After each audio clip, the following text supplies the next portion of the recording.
Hello everyone, this will be a bit of a commentary slash analysis of just looking at my own gameplay on a recent Mythic the 9 kill. I'm going to be trying and doing this for all the fights in this raid as I do them. So this is a relatively simple fight in the beginning, but towards the end hopefully, things get more complex and the videos get longer. So I'm just going to start out right here. First off, actually, I'm going to start with the setup. So for this fight, I was getting Power Infusion. This is a really strong fight for Power Infusion for Hunters, at least if you're Night Fae, and that is because you see these on the pull, where on 2 targets Wild Spirits is really good. But then more importantly, you lust at the 2-minute mark with your second set of cooldowns on 3 targets, so the 2 mini-bosses that haven't died yet, plus the main boss. And the main boss at this point will be in careful aim range, meaning that PI will benefit, all these aim shots that you're getting into the main boss at 70% health, which are then gonna cleave. That is also the reason why I'm running the Fragments of the Elder Antlers legendary. Because of course that essentially doubles my Wild Spirits damage for the whole fight. And as you can see, that worked really well here. It contributed like 10% plus of my total damage. And I didn't even play my final Wild Spirits all that well. I also ran Inscrutable Quantum Device. On this fight length, I don't really think it was worth it. It was a mistake in hindsight. I was expecting that it would proc stats more often than just on the pull. And what's worse is that, on the pull is actually the least important one, because there's not really that much of a DPS pressure on the very beginning of the fight. It's really all about the second phase and making that as short as possible. Agility Potion here. You don't want to run a Phantom Fire since it's not a pure single target fight. Also ended up running Optical Target in Beginner Weapon Enchant, which is probably a mistake in hindsight. You should probably run Sinful Revelation instead, an Eternal Skirmish on the chest. What else can I say about the setup? Obviously ran basically full single target talents except Volley for the very beginning. You can also run Lock and Load really, like just for that tiny microscopic bit of extra damage on the second boss. But then you sacrifice a good amount of damage at the very beginning.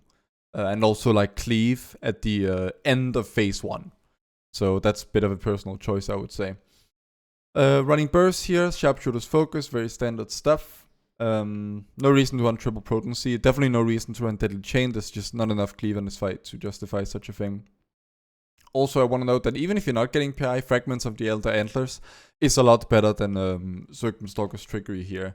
Even if you could multi-dot with Serpent Sting at the very beginning of the phase 1. But then I'd still say for the whole fight, Fragments of the Elder Antlers is a little bit better. So yeah, let's get into the actual gameplay.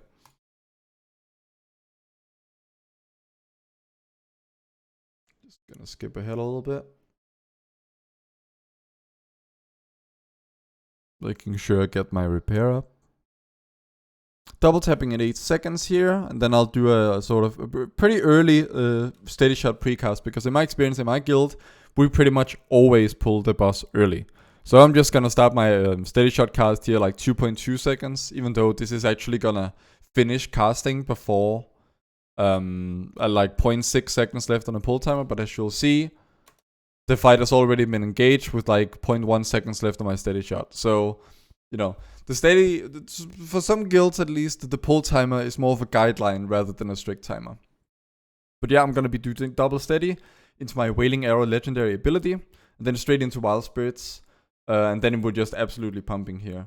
So it's a bit of a reflex for me to hit tab in my Wild Spirits in opener on 2 targets to alternate my aim shots for Serpent Sting multi-dotting, but I don't actually have the Serpent Sting legendary, so yeah, no real reason for me to do that, it's just habit. Bit of a mistake casting double steady there. Should have probably hit a arcane shot instead, because I ended up focus capping because of it. Now also this ad, so as soon as it's in I notice and I hit multi-shot, and then I start cleaving on it, and I make sure that I'm hitting the target, because you can see Kyra is about to drop below 70% health, which means out of careful aim range, so I'm focusing on Signy right now, also because Signy is on higher health. And more importantly, all these aim shots that I'm cleaving onto the ad with are gonna be affected by careful aim. So sneak in another multi-shot here. And as you can see, the burst is just absolutely insane. Of course, helped a lot by PI, but you should be able to do well 25-30k range with no PI and decent gear.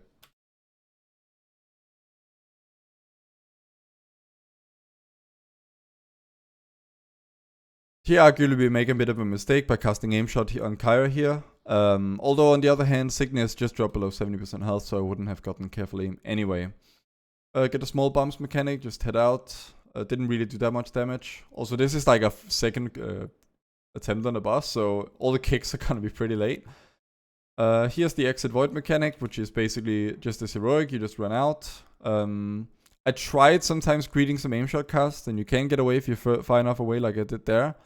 But definitely at your own risk.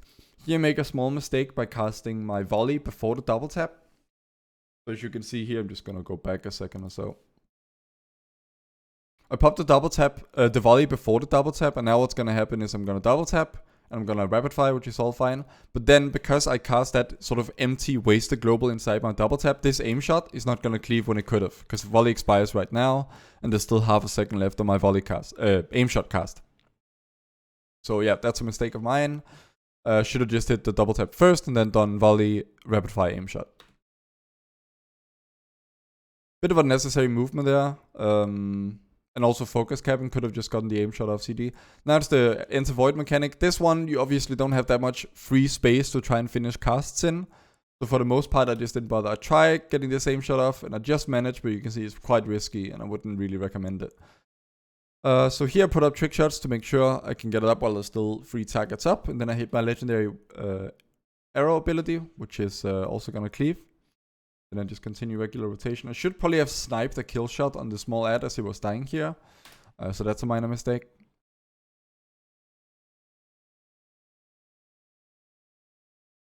Alright, rest is pretty straightforward. Okay, so run out to soak here. A lot of people will make the mistake, they'll you know, as soon as like this Valkyrie like goes through you, they'll run out of the circle and miss the soak. But this explosion here is actually the soak, and it does a good amount of damage. Although at this point not much else is going on in the fight, so I didn't have to worry about using a personal right here. It gets a lot more hectic later on. Now, as soon as the shield comes up and both the bosses are essentially immune to damage, you want to just be spamming steady shot to refresh steady focus constantly and keep your focus high. And then save sort of all your juice for when they get out of the shield. So as you can see, despite being at the focus cap, I'm just spamming steady shot. As soon as there's one boss out of the circle, I swap to it. And I'm saving this double tap for my CDs. Now there's a run out mechanic. I'm just doing that. Aim shot real quick to get off the focus cap on 2 charges. Now it's pump time.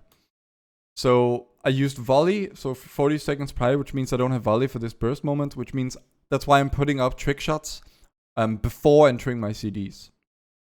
So let me just go back a little bit. Like this long. Double steady.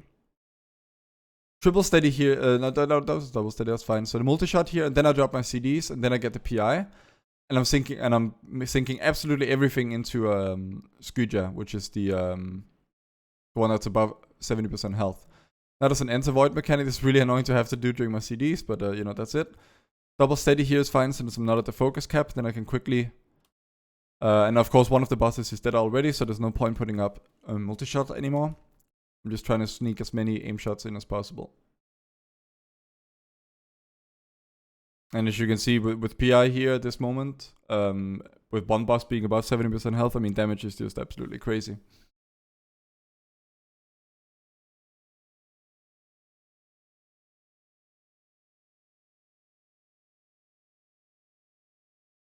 Alright, this dodging can actually get pretty intense. I mean, if you've done a massacre on the Sire Mythic, then, you know, it'll be quite familiar.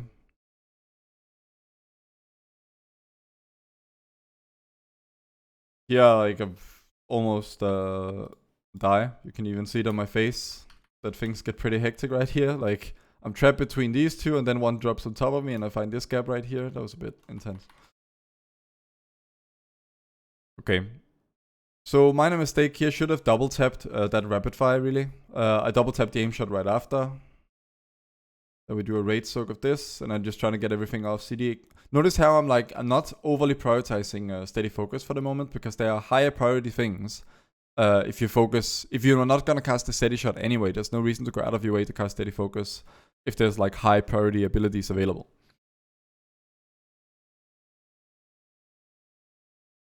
Alright, here's a go in. This one I feel like I experiment a little with. It can be a bit disorienting if you like hit the center of the circle and then it starts pushing you in a different direction. So I just stay like close to you know, bit towards the outside of the circle, like halfway out there, so you don't get that direction change, which can be disorienting.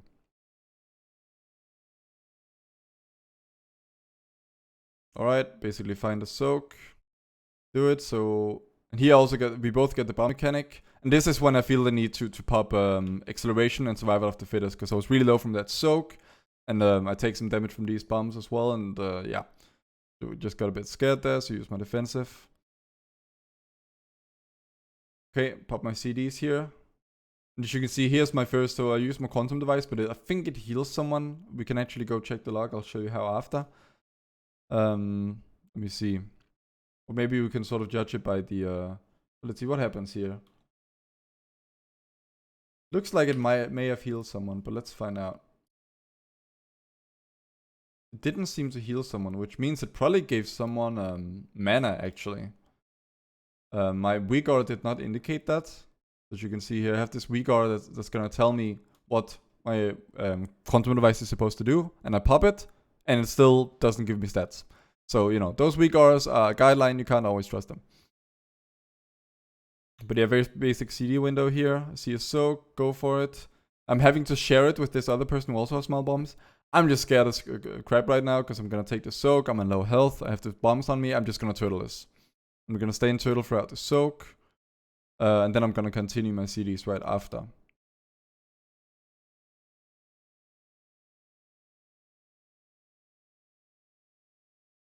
Alright, here's a go in. And initially I figured to get out, because this looks like a scary circle. But then I get in, and you see I learned from my previous mistake, and instead of like, you know, I'm just trying to stay towards the outside and not risking like getting pulled in and then starting getting pulled in another direction.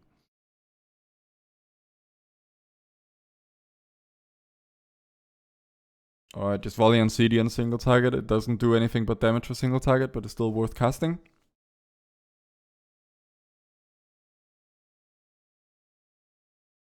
Alright, I can now double tap. Should have really finished the, like done a double steady right there.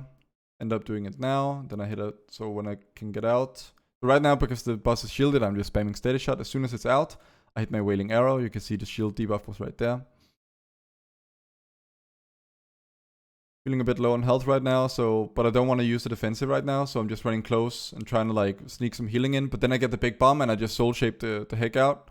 Try to find the absolute max range on the boss, so you can see my circle is not really interfering with anyone, but I can still DPS. I don't want to, you know, I mean, you know me, I don't want to be out here and not doing any damage if I can be just in the edge of range. Just continuing normal rotation. Honestly, this is a mistake, because I really should have used my defensives before getting hit by this. But I think I'm safe, right? Like right before I get hit, I'm at like 80% health, and I think, okay, well, I might be at, let's say, 30% after this. Then I get hit, boom, I'm at like 5% health, because I'm a freaking hunter and we're so squishy.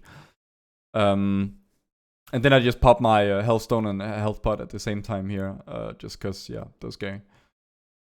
I don't know if I should have done that before, like, because you're at 80% health, that's not really a time to pop a, you know, a major defensive. But I guess I just underestimated how much damage that mechanic would do. Now, right after I get the fragments, and for that we basically just go out to the edge to room everyone who gets the fragment, and as soon as you get the spell, you just get the hell away. And as you can see here, so I'm actually a little bit slow. So here's the fragment removal. And I finished this cast before, then I actually cancel it, but it still drops right under me. So, you know, you basically cannot linger even a little bit with that mechanic. Once you get the spell, you have to just get out instantly. Now I'm setting up for next CDs, double steady into double tap.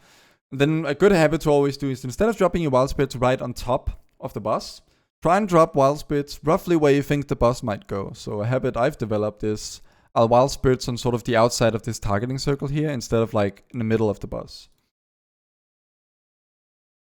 Because that way, if the boss wants to move for any reason, you know, there's at least a little more room when it can move and still be inside my wild spirit. So you see here, I can move all the way out here and I'll still be fine.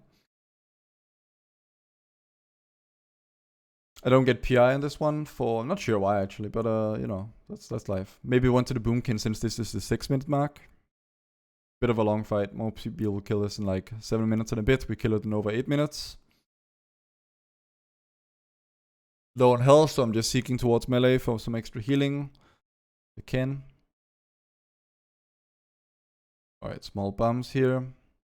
Not much going on. As soon as I see the link, I just hop in. And now I'm just executing basically the single target rotation. Now I'm just looking towards the end of the fight. You know, keeping my defensives handy. Don't really want to use them just for no reason, because anything can happen in this fight. I could have gotten fragment or made a mistake there, so I'm just saving it all. And now, because the boss is about to hit sub 20% health, I'm just gonna pop my IQD. I don't have any CDs to use them with, but of course, you know, there's no reason to use them. And also, I'm a troll, so IQD and Berserking are macro together. Of course, the IQD just heals someone, so that's a bit of a shame. And, you know, another reason why I shouldn't have used IQD in this fight, but I'll learn that for next time. Alright, find a soak here, basically the end of the fight. I still have turtle and acceleration available, but I'm not really in danger. I had acceleration there because like the boss is just about to be dead. And I was at 50% health, it seemed like a good time.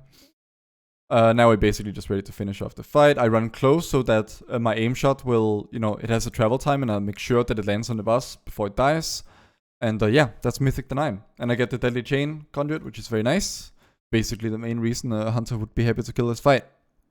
So yeah. Hope this can help you with your own attempts on this boss. If you have any questions, let me know in the YouTube comments or on my personal Discord, which I'll leave a link to in the description below. Thank you very much, and I'll see you next time.